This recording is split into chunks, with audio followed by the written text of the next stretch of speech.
На 20 ноември отбелязваме годишнината от приемането на Конвенцията на ООН за правата на детето. В България тя е в сила от юни 1991 година и е част от вътрешното право.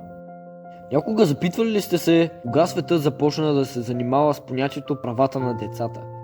Нека се върнем стъпка назад във времето, в края на 80-те години на 20 век. Фактът, че децата се нуждаят от специални грижи, различни от тези на възрастните, бе разглеждан на глобално ниво. Това доведе до подписването на Конвенцията за опазването на правата на децата. Конвенцията е основана на 4 главни принципа: недискриминация, гарантиране на най-добрите интереси за детето, правото на живот и правото на глас за всяко едно дете по света. Целите на конвенцията са амбициозни. Те имат ясната задача да се даде шанс на всяко едно дете да има достъп до образование, здраве и защита от експлоатация.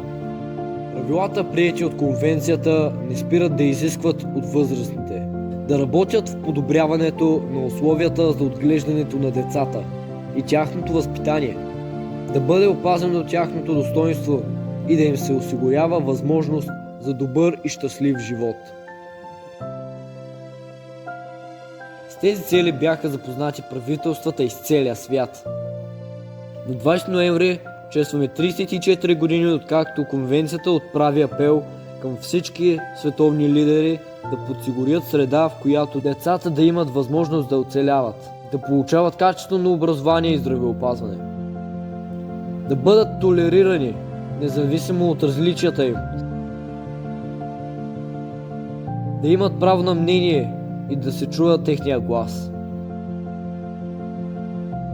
Конвенцията е обещание към децата, което гарантира тяхното справедливо бъдеще.